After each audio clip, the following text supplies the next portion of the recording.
If we're gonna do this, we have to do it right. I'm not gonna leave people down there, and I can't even... You're saying you saw Kenny in trouble? I didn't just see him, Boyd. It's like I was there. So? I want him to teach me how to survive when I'm alone. You're not going to be here alone, Ethan. You don't know that. There is a reason that no one has ever gotten out of here. And maybe that reason is no one has ever been willing to make the hard decisions before. Hello everyone and welcome to Geek Anime channel. I'm your detective host Igor, and yeah, I have some sad news.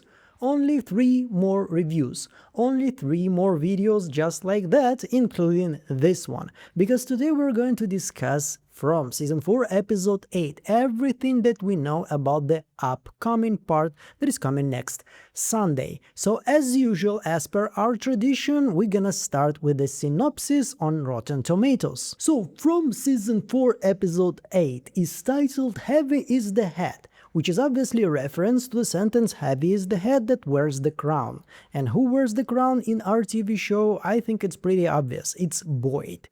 Because he's not only wearing the crown, he's also wearing a responsibility. With great power comes great responsibility, as the great philosopher of our time said to us, I think almost 20 years ago. Anyway, this is gonna be somehow related to Boyd, because there's supposed to be a conflict, right? We know that the town's supposed to be divided into 2 different fractions. Somebody who wants to kill both Tabitha and Jade because they are their incarnation, because everything started with Matthew's family with 2 cars arriving to the town, something that Sophia is working on since episode 1, I think, this season. And also people who are loyal to Boyd and who understand that, you know, burning the witches is not usually really helps. It's just a psychosomatic solution. It's not really helping. You just feel better because you believe that it became better. Anyway, the synopsis reads, a dangerous plan begins to take shape. How much is Boyd willing to risk for the chance to get everyone home? We have just seen the teaser. Not much. He doesn't want to go to the caves unless he has a very stable plan how to keep people safe. And I understand him. The only thing that Boyd doesn't realize and doesn't know that the time is ticking. Whether he's gonna go to the caves or not gonna go to the caves, the massacre is coming. And it's coming pretty soon, because the boy in white told us already, your time is running out. And Father Katri also said the same thing in episode 6. The time is running out, so you better move on. Another thing, that Fatima and Henry find themselves at 2 very different and disturbing crossroads. I still have no clue how they're gonna tie Henry to Fatima. So far those 2, I don't think even spoke 1 sentence to each other. So is it just them being both of them on the crossroads? And this is why they wanted to save some words for the synopsis, or the crossroads are actually somehow contradict each other. So whatever Fatima needs to do is something that Henry doesn't want to do, or the other way around. So I don't know. Victor helps Tabitha and Ethan prepare for the worst. Another thing that we have seen in the teaser, Ethan wants to be ready for the situation in case he's gonna stay alone in this place. Anyway, we're gonna move to the images. The reason why I'm releasing this video a little bit late, because I'm always waiting for Amazon Prime here on their press.amazonstudios.com website to release some images, and they did. Now there's not much here as usual, because they don't want to spoil it for us, especially only 3 more episodes left, and I really appreciate it that we are not getting big revelations from freaking images. We are seeing Boyd here going up the colony house, so he's gonna speak to somebody probably.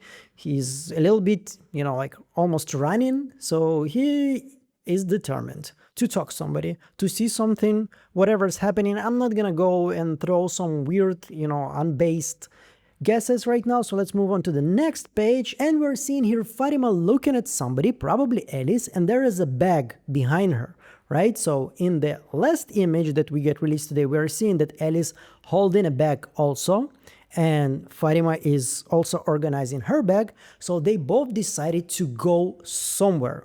Okay, and the bag is pretty big, so either they go into the village, which doesn't make that much sense to me anymore, since they were attacked by those creepy voodoo dolls there, you know, the scarecrow dolls, so probably it's somehow connected to Boyd's plan.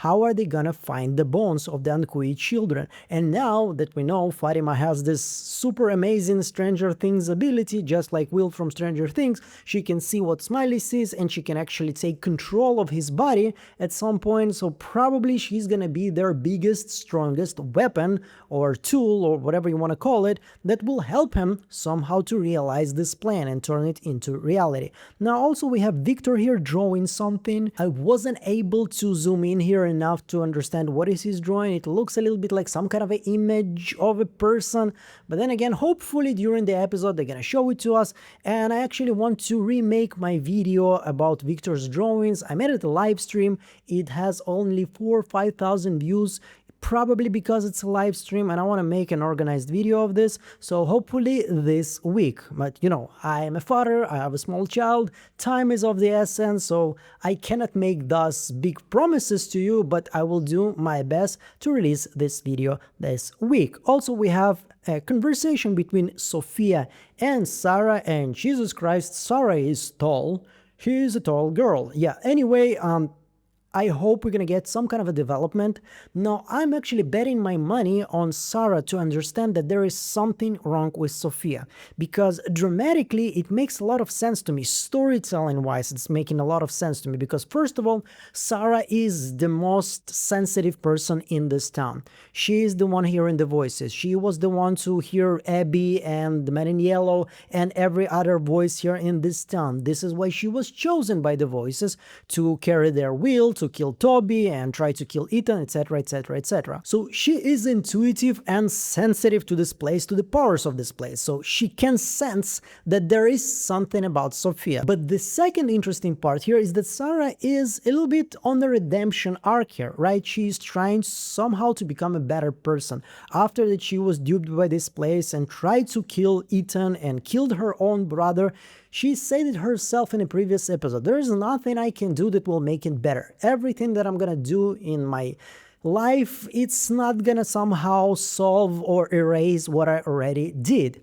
So understanding who is Sophia and trying to bring everybody attention to it is also a part of a redemption, because a lot of people are not gonna believe her if she's gonna blame Sophia about something, because she is the villain. She is the scarecrow of this village, right? Everybody thinks that she's a murderer, and the only thing that keeping the villagers to put her on stake is, you know, Boyd, basically Boyd. So if she's gonna be able to provide the town some information about Sophia, and when everybody's gonna realize that Sophia was actually evil, story-wise it's gonna make a lot of sense. Like, everybody's gonna see and realize that she is doing better. She is trying to become a better person, because she did something that in potential probably could bring her a lot of trouble, which is blame Sophia that she's somehow, you know, evil or something like this. Once again, it's all my speculation. It's just not based on anything other than my experience with movies and TV shows. So I would love them to go this way, but as usual, if they're gonna go another way, I'm still gonna be watching and hopefully making videos about it. So that's it with the images, and as usual, let's move on to the teaser itself and go frame by frame and see if there's anything we can actually pick up to build some new theories. So we have here Kenny and Boyd talking to each other, and Boyd is saying, I'm not gonna risk everybody until we have some kind of a plan, until we're gonna make it right. I understand him, I completely support him, but you need to pick up the pace, Boyd, because obviously you don't want to risk anybody, and still you need to hurry up. It's only 3 more episodes left. Something bad is happening. Something bad is coming. Probably in the end of this season, there's gonna be something very horrible that's gonna happen to the town. If it's gonna be over, like if season 4 is gonna be over with, I don't know, maybe 1 person dying, and the danger is not that imminent and not something that you need to take care of right away, it's probably going to be very disappointing, because this is a penultimate season. We need a very strong finish that will keep us on the edge of our seats until season 5. So this is what is expected. This is what's probably coming. So another thing is it possible for Boyd to ever finish his sentences? Can you please do this for us, Boyd? I'm not gonna lead people down there, and I can't even... But the reason why he's not finishing his sentence right now, and hopefully I will have time someday to make a video of Boyd not finishing his sentences, you know, all of a mashup from all 4 seasons. But here we can see, or actually we can hear, something that sounds like gunshots, right? Can't even... Now, it's interesting for me here in this situation that Kenny is pretty calm, right? Boyd is very much in an urgent situation kind of mode. Like, he's like, what's going on? What's going on? And Kenny's like, yeah, dude, whatever. Somebody's shooting a gun, or maybe there's some kind of a noise. I don't know exactly what it is. But if it's actually gunshots, I would bet my money that this is probably something that Boyd is hallucinating. Maybe once again he's hearing Abby shooting everybody here in this town, because we are actually kind of building up to this moment again and again and again from episode 1. And Kenny's pretty calm. If there were actually gunshots, he would also be urgent, you know, and alert in this situation, but he is not. Or it's something completely else. Once again, my money is that basically this is something that Boyd is imagining. I think this is him once again hearing his wife killing everybody in this town. Now we're moving next to the next scene. We have seen this in one of the teasers that was released a couple of weeks ago. It had a lot of sentences, and we didn't see that Acosta here standing next to this body that's being burned. I think it's pretty safe to assume that this is Roger, right? Who else can it be? He's the only one who died last episode, and now they definitely need to burn this motherfucker because they don't want him to go back again and start cosplaying The Walking Dead here in this TV show. So yeah, start burning your dead. And also this is maybe an interesting moment. Okay, this is something that gives us a possibility for the story to be unraveling in a supernatural manner. We need to find the bones of the Nkui children, but how do we release them from this place? How do we make sure that their soul is actually moving on? So we know that Marielle here is always talking about the souls not leaving this place, they're still here, blah blah blah. So what if after they burn Roger's body, I don't know how exactly, but Marielle will suddenly feel or know that his soul is not already in this place, that it's not trapped here anymore. And this is how they will realize that the only way for you to actually, release yourself, your soul, your energy from this place is to burn your remains, to turn them into ashes. Anyway, it's just an idea. Once again, this is a supernatural fan and me speaking here, so I cannot really base it on any evidence, but then again, what are we doing here? Science? No, we're just having fun. So we move to the next moment, and Boyd is here talking to Fatima and Alice and Donna here with the cane. So here, Boyd is talking to Fatima, and Fatima is saying that she not only has seen through Smiley's eyes and she has seen Kenny, she's also felt like she was there, like she was the one actually trying to attack Kenny. So they kind of merge here in this situation, both Fatima and Smiley. Now, kinda bugs me this ripoff, this Stranger Things ripoff. We already been talking about this place maybe being similar to the Upside Down, and if they're gonna go this way also, just like with Will's power and he can control the Demogorgon / Smiley, I would feel like we are going less and less original here. So in order for us and for me to be sane and not go completely insane with the amount of energy and emotions I invested in this TV show, let me present you with this idea. If you remember the talisman, it kind of looks a lot like there are two stick figurines smashing into one, like they're merging into one person. Is it possible that this is somehow connected to what's happening with Fatima and Smiley? I hope so, because we do have talismans from season 1 and it wouldn't feel like a ripoff of the Stranger Things. Hopefully it's gonna be way more than just suddenly Fatima can feel shit and now she has superpowers because she just gave birth to Smiley. I hope not. Anyway, we move on. So, Now Alice is saying here, show him. Show him what? Now I'm freaking curious. What is it? Is the golem changing somehow? Can she do it right now by herself? Like in the episode 7, it felt like it just happened to Fatima. Like she suddenly started to see Kenny. It was a surprise to her. Maybe she already learned how to control this and she can actually switch it on and switch it off. It would be pretty convenient and actually we will feel like Deus Ex Machina, but everything's possible. What is show him? Maybe the bags? Maybe this is why we can see that Alice and Fatima have those big bags and they want to move to some other location. They want to go to the village or they want to go somewhere. I don't know what it is. Fatima doesn't feel like she can stay anymore in this town. I don't know exactly what it is, but the show him part is the most interesting part for me in all of this conversation.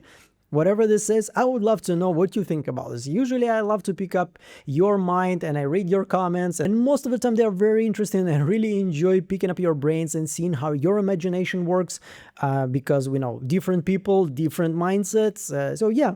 Write me some comments. I'm a YouTuber. I'm asking for comments. Yeah. So Ethan is asking Victor to teach him how to survive if he's gonna be alone. And Tabitha is saying you're not gonna be alone. And Ethan is pretty logically saying you don't know that because we already lost that. Now, maybe it's just dramatic conversation, blah, blah, blah. Pretty sad. Let's feel sad for the children and for Victor, etc. Or, once again, fingers crossed, it's gonna lead us into some path when we will learn more about Victor's time in this place, because he was 13 when everybody was massacred, right? And so how he managed to bury all of those people, right? Maybe when he grew up already, but still, you need a lot of time to grow up and to grow up strong enough, even, you know, like you're not gonna build a lot of muscle only on peaches. And he was able to hide from the monsters for 40 years until, you know, people started to arrive to this place. So there is always a question like how? Was there something supernatural other than the boy in white that helped him to survive this place? And if there was, maybe this something will serve us as another piece of a puzzle in understanding this place and its mysteries. Once again, fingers crossed. Victor suddenly telling him, you know what, the boy in white told me that when you dance and you know, do some woogie boogie, then suddenly you're immune from the monsters. I don't know, but hopefully we will get some information. I mean, come on, 3 more episodes, only 3 more episodes, and then we're gonna be sad again.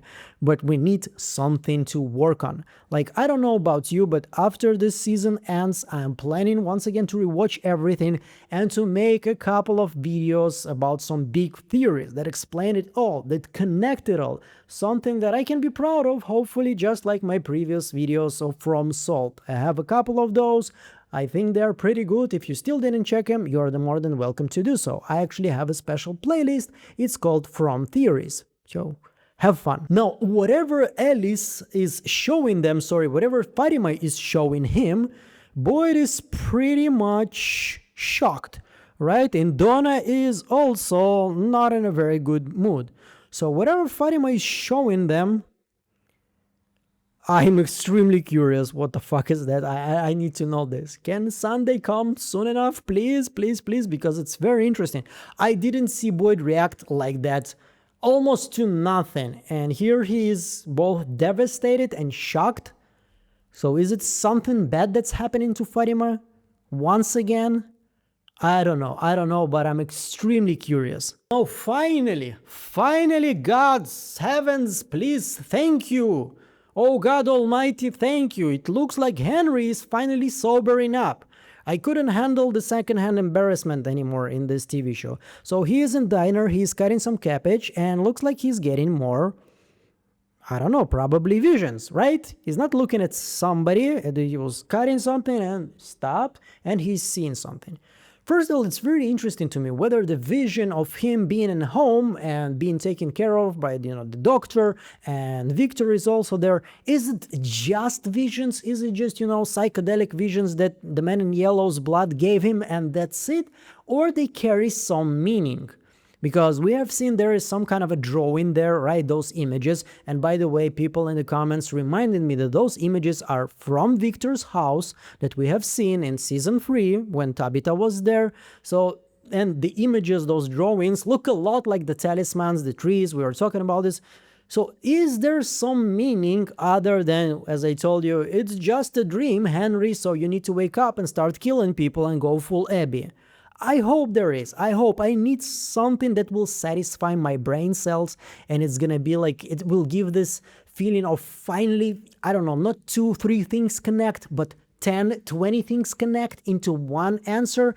This will give me satisfaction. So hopefully, yes. So Sophia is looking at a drawing, probably Victor's drawing, maybe Eloise's drawing. Is it possible that this is actually the drawing of the man in yellow eating Miranda? Maybe, but I do think I see here a silhouette of a car. Like here, once again, the quality is not best, or maybe it's a dog. I don't know, but it looks like something like a circle and a circle, so probably it's actually a car. Maybe it's once again the man in yellow arriving to the town, the drawing that we have seen before. So I don't know if it's something and Sophia actually gonna do something with it, but once again, it's episode 8, only 3 more left, okay? Episode 8 of season 3 was my favorite episode of the whole season. We had story walking in this episode, we had Victor remembering about the boy in white conversation with Christopher. There were a lot of interesting information in episode 8 of season 3, so I do have a big expectation for this episode. Give me more, give me information, give me answers. And we have Tabitha listening to the phone is suddenly ringing, and we have seen this moment in the teaser that was released, as I told you a couple of weeks ago. Who is there? There are 2 possible candidates. Jim is about to talk to her and tell her, you know what, I was the poltergeist throwing everything in your house in episode 1. You remember the event that you all forgot about it somehow? Or it's Thomas, once again, the fake Thomas that told Jim that his wife is coming back in an ambulance, that told Ethan the same thing, and then told Jim that these kids are not your kids anymore because, you know, they're kind of Jade's kids already. And I think this moment is super extremely important because once again it tells us that the man in yellow is not behind everything. Okay, so my assumption was that the man in yellow is the big bad already. There is nobody above him, there is no other powers greater than him. If you defeat the man in yellow, you win the game, you go home, that's it. But it kind of looks like that the man in yellow is some sort of an avatar, or maybe a lieutenant of some, I don't know, like for the evil forces of this place. Especially after the previous episode, you know, reading spells and doing some rituals, felt a lot like a witch of some sort, a witcher of some sort, I don't know, something that is serving its master other than being the master. So if there is somebody still here pretending to be Thomas, this something is probably even scarier and more dangerous than the man in yellow. I don't know, possible. And Jed is going insane, going angry that the only reason why people were never able to leave this place is because nobody is willing to actually do something that is scary, which is go to the caves, make a leap of faith, even if it's dangerous, but still, there is no other way to escape this place. So yeah, Jade is destroying his map because he realizes that it's not going to help them anyhow. So you have a map, okay, it's not really giving you any points, or yeah, it helps a little bit, but the most important part is go there and find a freaking bones. Now, we also have a couple of moments from previous teasers that we still haven't seen on screen, and it's not that much anymore. So we'll go through them. Maybe it's episode 8, maybe it's 9 or 10, I cannot be sure about it, but we do have this moment with Boyd walking in the forest, and he's pretty determined, and there's going to be another conversation with Katri. The more conversation with Katri, the better, because I love this character. I was so sad when he was killed in season 1, and I'm so happy that we still get to spend some time with him. He's charismatic as fuck, so yeah, please. So he's saying to Boyd, this is where you make your stand. Okay, those images we have seen before, so whatever it is, this is make your stand, feels a lot like the end of the season, right? This is where you make your stand. Come on, I'm actually getting fucking goosebumps while I'm talking about this. I'm excited about this is where you make your stand, because let's stop playing defense. Let's go on the attack already. Let's fuck up those monsters. Come on, we can do it. Okay, yeah, I'm hyped. I'm pretty hyped. I don't know if you are hyped, but I'm hyped. So this moment is also probably going to be episode 9 or 10. We can see that Tabitha is being held by somebody, probably the man in yellow. This is the same spot where Jim was held by him, and we can see some drawings here of the house. We already discussed this, so I'm not gonna put so much time on it. And as I told you, this moment is Tabitha going back home, and suddenly she hears a sound of the phone. So that's it, basically. Boyd is screaming, what do you want from me? We want answers. We want more information. We don't need to get all of the answers in the end of season 4, because we know there's going to be another season, and we are still not tired of building all of our theories, but I need more information of this season. I need more revelations. I need more, something more, evidence, hints, clues. whatever this is. So please, please, please, a lot of expectations, a lot of hope for the last 3 episodes, and I hope you are sharing my emotions. And if you do, you're more than welcome to support this channel. If you like my videos, this is basically everything that you can give me. I make those videos for you to like them, hopefully enjoy them. So if this already happened, I cannot ask anything more from you. But if you want and you feel generous enough, you can like, you can comment, you can support me on Patreon, on YouTube members, whatever this is, whatever feels natural to you. You can always also subscribe to my channel, but as I said before, only if you're interested in my channel, not only on my take on From, because this channel is not only about From, even though it's definitely the most prevalent topic here. But the TV show, the season soon is gonna be over, and I'm gonna release more videos. Silo is coming up, there are Widow's Bay to talk about, hopefully more interesting TV shows. So if you like this overall, then subscribe. If you're here only for From, not needed. You will get notifications and it will be recommended to you even if you're not subscribed. Thank you so much. I'm gonna see you all on the next one. Meanwhile, bye!